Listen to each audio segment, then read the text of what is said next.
Welcome, friends, to our DHQ chapel, and we're exploring second week in a row our new normal. This is our theme right now. I'm going to read before we dive in from Romans chapter 12. Verse 2 says, "Do not conform to the pattern of this world, but be transformed by the renewing of your mind. Then you will be able to test and approve what God's will is, his good, pleasing, and perfect will."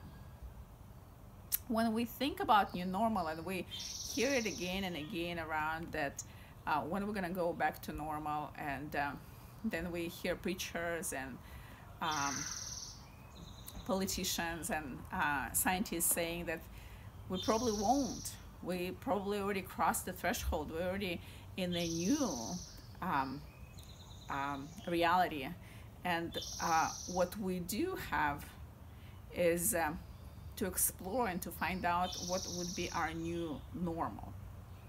And in regard to the verses that we just read, I want us to be reminded that while we might be surprised by the crisis that this virus brought, God is not. And God gives in his word for us a very specific advice. The advice that we read in letter to Romans is that the way how we can adjust and find this new normal is by renewing of our mind. Maybe things go out of control around us, but if we stay focused in our mind on God's word, on his perfect and pleasing will, on the fact that his plan is not changed when our plans are changed and canceled, then we will be able to understand the meaning and the purpose that these circumstances have for our life and for our church as a whole. I wanted to show you this painting. I started to paint not long ago, and what I discovered when I started to learn how to paint is no matter what you plan to have on your painting, the way how it's gonna look like a lot depends on what is the background.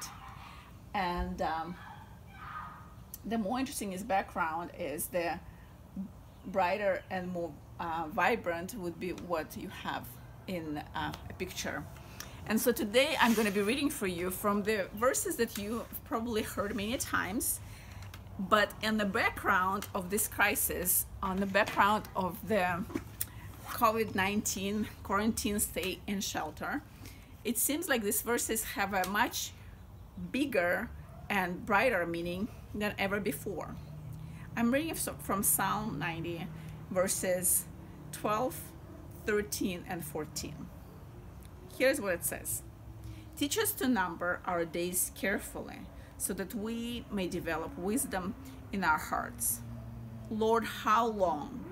Turn and have compassion on your servants. Satisfy us in the morning with your unfailing love, so that we may shout with joy and be glad all our days." Let's carefully look at these verses and learn something new today, so that our mind can be renewed and our hearts could be renewed in hope that tomorrow is actually bringing something good, something better than even today. The verse 12 says, "Teach us to number our days carefully, so that we may develop wisdom in our hearts." COVID, like nothing else, reminded us all that we're all mortal. We all have just a number of days to live on this earth. And while it could be scary for some to think that these days could be cut short, yet it's a lesson for everybody, no matter who you are, where you live, how rich you are, what is your position, that we all need to know deep in our hearts that there is a number of days that given us on this side of heaven, and it's up to us how to use them. It's up to us how to cherish them. It's up to us how much we appreciate them. And it's up to us to gain something even from the hard days, even from the bad days, even from the days of crisis. And so the psalm says, so that we may develop wisdom in our hearts. It's our hearts that we want to be wise in these circumstances, because when we have wisdom deep within us, we have immunity against fear that could control us.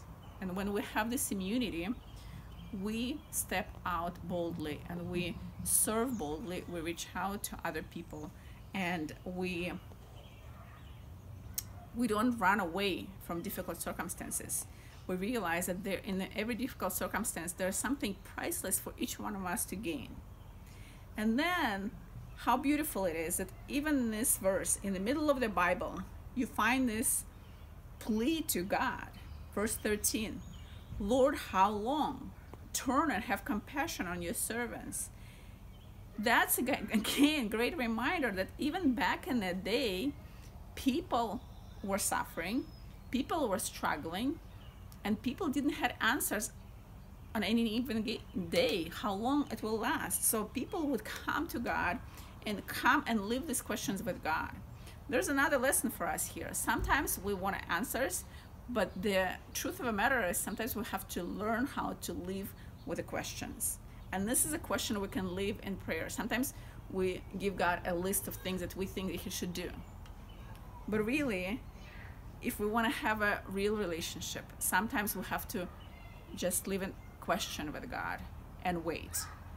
And wait till his lesson arrives. Wait till his answer arrives. And maybe it's not today, and maybe it's not tomorrow, but eventually we will gain it.